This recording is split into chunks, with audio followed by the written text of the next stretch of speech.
দীপাংকৰ দাস অকণমান আগুৱাই দীপাংকৰক মই তাৰ বাবে চিনাকি কৰি দিব লাগিব খুব ধুনীয়া গীটাৰ বজায় ল'ৰাটো খুব ভাল কিবা এটা চলি আছে বাৰু তই কিবা এটা কৰি আছ দে একো নাই হৈ যায় এইটো বয়সতে হয় কিবা এটা হৈ আছে কি হৈ আছে মই কৈ আছো অ পিহুতলি খুৱানি তুমি হেৰা ভনিতে মুখৰে মিছাকি হাঁহি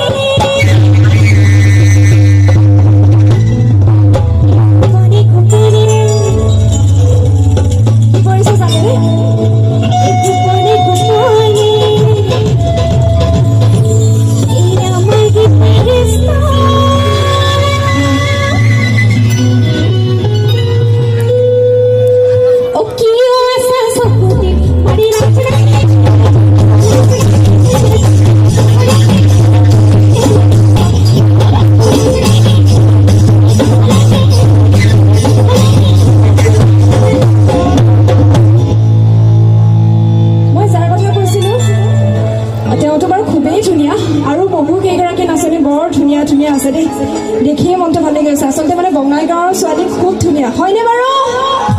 বঙাইগাঁৱৰ ছোৱালী খুব ধুনীয়া মই কিন্তু আহি পিনে এইটোৱে গম পাইছোঁ যে বঙাইগাঁৱৰ ছোৱালীবোৰ খুবেই ধুনীয়া হয় অ ল'ৰাবিলাক দেখিছে ছোৱালীৰ কথা ক'লোতো ল'ৰাৰ গাত লাগি গ'ল